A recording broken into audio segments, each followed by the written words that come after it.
Hi, my dear Bollywood people in the world, good morning. உலக மக்களே, அன்பானவர்களே, பிரியமானவர்களே, ஜெசிக்கி டு கிகிசு வாலிபர்களே, வாலிப பெண்களே, குட் மார்னிங். ஆக்சுவலாக நான் இன்றைக்கி வீடியோ போடக்கூடாது அப்படி தான் யோசிச்சுட்டு இருந்தேன். ஏன்னா பிகாஸ் நேற்று வந்து மகளிர் தினம் இல்லையா, எனக்கு என்னமோ வீடியோ போடுறதுலாம் எனக்கு வந்து இன்ட்ரெஸ்ட் எல்லாம் கிடையாதுங்க. புரியுதுங்களா? நான் சும்மா எனக்கு வந்து ஆமாம், என்னுடைய எமோஷ்னல் அண்ட் என்னுடைய அந்த டென்ஷன் அதுக்கு தான் நான் வீடியோ போடுறேன். நீங்கள் பார்க்கணுன்றதுலாம் இல்லை, நீங்கள் பார்க்குறதும் இல்லை, அது வேறு விஷயம். அதை பற்றி நான் பேசலை. நான் கூட நேற்றுலேருந்து வந்து மனசு எனக்கு அப்படியே உறுத்திக்கிட்டே இருக்குது. சரி, மகளிர் தின வாழ்த்துக்கள் சொல்லலாமா வேணாமா, சொல்லலாமா வேணாமா, அப்படியே நேற்று தினம் போயிடுச்சு. இன்னைக்கு காலையில் கூட இந்த பார்த்தீங்களா, இதை படித்ததுக்கு அப்புறம் தான் எனக்கு வந்து நான் காண்டாயிட்டேன். ஆமாம், என்ன பார்த்தீங்கன்னாக்கா, ஒரு காலத்தில் பெண்களின் அடையாளம் சமையல் அறையில் மட்டுமே முடிந்து போனது. ஒரு காலத்தில், ஒரு காலம்னா என்னங்க இது, 33,000 ஆண்டுகளுக்கு முன்பா? இந்த சமையல் அறை ஏங்க நான் ஒரு விஷயம் சொல்கிறேன். இப்போ எனக்கு 63 வயசு, புரியுதுங்களா? 63 வயசு, 1963 பிறந்தேன். இப்போ 63 வயசு. ஆமாம், நான் அடிக்கடி சொல்லிகிட்டு இருப்பேன். பாருங்கள், நேற்று கூட நேச்சுரல்னஸ் வீடியோ ஒன்று போட்டேன், இன்றைக்கும் ஒன்று போட்டிருக்கேன், பாருங்கள் முடிஞ்சா. ரெண்டாவது, இப்போ நான் பேசக்கூடிய வீடியோவை வாழ்ந்து ஒரு 20 நிமிஷம் 25 நிமிஷம் அப்படியே தாண்டிடும்.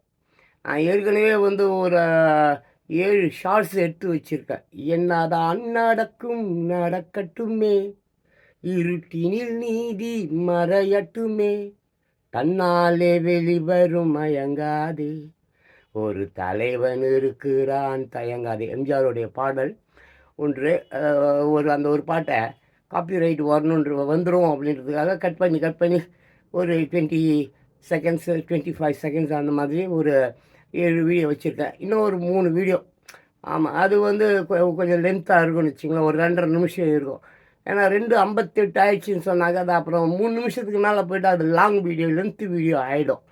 அதனால் நான் என்ன பண்ணுறேன், வழக்கமாக இந்த மாதிரி லென்த்தாக ஒரு 20 நிமிஷம் 25 நிமிஷம் அப்படி இல்லை, ஒரு அரை மணி நேரம் 1 மணி நேரம் பேசிவிட்டு ஏதோ கொஞ்சம் ஷார்ட்ஸ் மட்டும் கட் பண்ணி அப்படியே யூடியூப்பில் போட்டு விட்ருவேன், இன்ஸ்டாவில் போட்டு விட்ருவேன், எதையாவது போட்டு விட்ருவேன். அவங்க பார்க்குறாங்க, போகிறாங்க, வராங்க, நம்ம கருத்து கேட்டு வந்து அப்படியே அவங்க திருந்த போகிறாங்க. அதெல்லாம் நத்திங் டூயிங். இந்த உலகம் திருந்தாதுன்னு இயேசுநாதருக்கு தெரியும், அதுக்கு முடியும். ஏன்னா 2:58 ஆயிடுச்சுன்னு சொன்னாங்க, அது அப்புறம் 3 நிமிஷத்துக்கு மேலே போய்ட்டு அது லாங் வீடியோ, லென்த்து வீடியோ ஆகிடும்.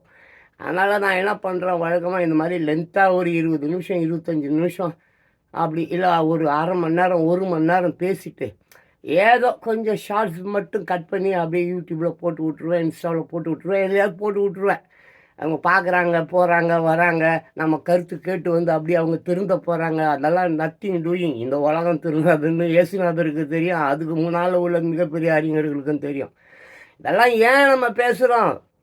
சும்மா வேறு வேலை வெட்டி இல்லை அப்படின்றதெல்லாம் ஒன்றும் கிடையாது. இது வந்து தீர்க்கதரிசிகள், ஞானிகள், தத்துவ மேதைகள், இந்த மாதிரி அறிஞர்கள் போன்றவர்கள் ரொம்ப கம்மி உலகத்தில், ரொம்ப 1% பேர் கூட இருக்க மாட்டாங்க. ஸோ அப்படிப்பட்டவர்களால் தான் இன்னும் சொல்லப்போனால் உலகமே வாழுது. மற்றபடி 800 கோடி பேர் இருக்கான், அதுக்கோசரம்லாம் இயற்கை வந்து இங்கே வந்து எந்த ஒரு நன்மையும் செய்யலை. ஏன்னா இவன் 800 கோடி பேர் இயற்கைக்கு தீமையை தான் செஞ்சுருக்கான். அதனால் வந்து இயற்கை ஒரு காலத்தில் இவங்களை மன்னிக்காது. 2026 முடிச்சு விட்ரும், அது வேறு விஷயம். அதை பற்றி நான் பேசவில்லை.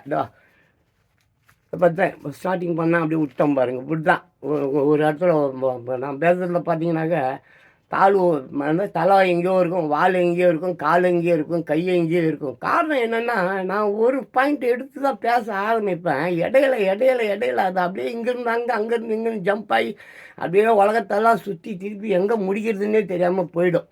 அது நம்ம வழக்கம், அதுக்கு நம்ம ஒன்றும் செய்ய முடியாது. சரி, மறுபடியும் அப்படியே கஷ்டப்பட்டு அதே இடத்துக்கு வந்துட்டேன்.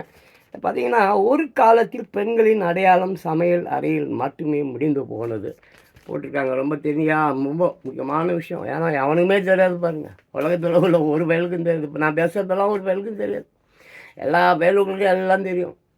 எல்லா பயலுக்கும் அவன் அயோக்கியன், திருட்டு பையன், முள்ள மாதிரியும் முடிச்சு வைக்கிறவன், இந்த உலகத்தை நாசம் பண்ணுறான், கெடுக்கிறான், போகிறான், எல்லாம் தெரியாமல் இருக்குது. எல்லாருக்கும் எல்லாமும் தெரிஞ்சும் செய்வான். செஞ்சு தான் ஆகணும், வேறு வழி இல்லை. சமூகம் அப்படிப்பா, சந்தை கடை புரியுதா? சந்தையில் நீ போய் எல்லாம் நல்ல பொருளாக வேணும்னுலாம் போனீங்கன்னா அதெல்லாம் வந்து இது சந்தை, உலக சந்தை. இந்த உலக சந்தைகளை வந்து நீ எந்த ஒரு நல்லதையும் எதிர்பார்க்கக்கூடாது. அதுக்காக அறிஞர்கள் அவர்கள் பேசுவார்கள். அவர்கள் சொல்ல வேண்டியதை சொல்லிக்கொண்டே தான் போவாங்க. பைபிள்னு எதுக்கு ஒன்று வச்சுருக்காங்க, புரியுதப்பா? எதுக்கு வச்சுருக்காங்க? பைபிளில் தான் நேற்று ஒரு விஷயம் சொல்லியிருந்தேன். பைபிளில் எல்லாமே எழுதியிருக்குப்பா. இந்த 3ஆம் உலகப் போர், ஆமாம், யூதர்கள், ஆமாம், அப்புறம் அந்த இஸ்ரேல் வந்து நிர்மூலமாக்கப்படும். திரும்பியும் வந்து ஒரு 7 வருடம் வந்து அது ஒரு மிகப்பெரிய பிரச்சனைகள் இருந்து மீண்டும் அது வந்து 2ஆம் வருகை. யூதர்கள், ஆமாம், அப்புறம் அந்த இஸ்ரேல் வந்து நிர்மூலமாக்கப்படும். திரும்பியும் வந்து ஒரு 7 வருடம் வந்து அது ஒரு மிகப்பெரிய பிரச்சனைகள் இருந்து மீண்டும் அது வந்து 2ஆம் வருகை அப்படின்னு சொல்லிட்டு ஒரு விஷயம் ஒன்று இருக்குது. அந்த 2ஆம் வருகையார் அந்த கிறிஸ்துவா யார் என்ன ஏது? என்னை பொறுத்த வரைக்கும் ஏற்கனவே அந்த கிறிஸ்துவன்னு ஒருத்தர் வந்துட்டார். அவர் தான் யார்? ட்ரம்ப்பு. புரியுதா? ட்ரம்ப்பு வந்து அவரே சொல்கிறாரு என்ன. ஆமாம், அந்த சோல்ஜர்ஸ் எல்லாமே இப்போ வந்து எல்லோரும் வந்து பேச ஆரம்பிச்சிட்டாங்களாம். ஒருவருக்கு ஒருவர் வந்து அவர்களே பேசிக்கொள்கிறார்களாம். நம்ம அவர் வந்து யார்? நம்ம ட்ரம்ப்பு அவர் வந்து யார்? அந்த கிறிஸ்து. ஒரு 7 இயர்ஸ் கண்டிப்பாக ஃபைட்டு இருக்கும், சண்டை இருக்கும். ஒரு 7 வருஷத்துக்கு அப்புறம் வந்து முற்றிலும் இந்த சண்டை கிண்டை எல்லாம் வந்து தகர்த்தப்பட்டு அவருடைய 2ஆம் வருகை இருக்குது இல்லையா? யாருடைய வருகை? 2ஆம் வருகை. அவர் வந்து எல்லாவற்றையும் சரி செய்வார். அதுக்கப்புறம் ஒரு 100 ஆண்டுகள், 1000 ஆண்டுகள் எல்லாமே வந்து ரொம்ப அற்புதமாக இருக்கும் அப்படின்ற மாதிரி பைபிளில் ஏகப்பட்ட இடங்களில் இருக்குது. நான் படிச்சிருக்கேன், நீங்கள் வேணா போய் படிச்சிங்க. நம்மளால் போய் அதெல்லாம் ஆதாரங்கள் அதெல்லாம் எடுத்து எல்லாம் சொல்லிக்கிட்டுலாம் இருக்க முடியாது. அதுக்கே நேற்று ஒருத்தவங்க கலாய்ச்சான் என்ன இன்ஸ்டாவில். ஆமாம், இப்போது 2000 வருஷத்துக்கு முன்னாலே உலகம் அழியுன்னு சொன்னீங்க. அப்புறம் வந்து 2012 அழியுன்னு சொன்னீங்க. அப்புறம் எப்பயோ சொன்னீங்க இப்போ 2026 அழிய போகுதுன்னு சொல்கிறீங்க. வாயில் போய் எதையாவது போட்டுக்குங்க அப்படின்னு ஏதோ ஒன்று சொன்னான். சரக்கு கிருக்கு போட்டுங்கன்னு சொன்னான்னா, இல்லைன்னா இப்போ எவன்டையாவது எடுத்து வாயில் வச்சுன்னு சப்பின்னு இருன்னு சொன்னான்னா அதாங்க ஐஸ்கிரீமு. தெரில, அதை விடுங்க. இந்த பசங்களே நான் இப்போ இந்த பசங்களை பற்றிலாம் வந்து வருத்தப்பட்டு கவலைப்பட்டு எங்கே போயிடுச்சு. அந்த பயலோட பற்றி சின்ன பசங்க அதாவது ஜெர்சி கிட், 2K கிட்ஸ், அவங்க அப்பனை பெற்றவங்க, அவனை பெற்றவங்க துவாலாம். சரி, இப்படியே பேசின்னு போனால் அந்த ஆமாம் என் குமுறல்கள் தான் வந்துக்கிட்டே இருக்கும். என் குமுறல்கள் அப்படியே கொஞ்சம் கொஞ்சமாக அப்புறம் கெட்ட வார்த்தையில் போய் முடியும். கெட்ட வார்த்தை வேணும்னா சாதாரணமான கெட்ட வார்த்தை வராது, அவ்வளோ பயங்கரமான கெட்ட வார்த்தைகள் வரும். அது எதுக்கு? எவ்வளோ கெட்ட வார்த்தை பேசுனாலும், எவ்வளோ காரம் சாரமாக பேசினாலும் அந்த பயிலுக்கு உணர்ச்சி வரப்போகிறதில்ல. அவன் உணர்ச்சி இருந்தால் தானேப்பா. அவன் மாட்டுலேயும் கவலமாக போயிட்டான். மாட்டுக்காவது எருமை மாட்டுக்கு கூட கொஞ்சம் இப்போல்லாம் சொரணம் வந்துருச்சு. இப்போ இவனுங்களுக்கு சொரணம் சூடு வீடு எதுவுமே கிடையாது. நீ அவ்வளோ கழுவி ஊற்று. நானே சொல்லுவேன், எவ்வளோ பேர் கழுவி ஊற்றுனாலும் அப்படியே துவச்சி விட்டுட்டு போயிட்டே இருடா. நானே அடிக்கடி சொல்லுவேன், நான் சொல்கிறது இல்லை, எல்லாம் மிகப்பெரிய அறிஞர்கள்லாம் சொல்லியிருக்கிறாங்க. ஆபிரகாம் லிங்கன் கூட சொல்லியிருக்கிறார், உன் மீது எரியப்படும் விமர்சனங்கள் என்னது கற்கள் போன்றது. உன் மீது எரியப்படும் விமர்சனங்களை கற்களாக நினைத்து கொண்டு கைகளால் தடுத்து அப்படியே அவன் மூஞ்சியை திருப்பி விட்டுட்டு நீ பாட்டு உன்னுடைய முன்னேற்றத்தை நினைத்து நடந்து சென்று கொண்டு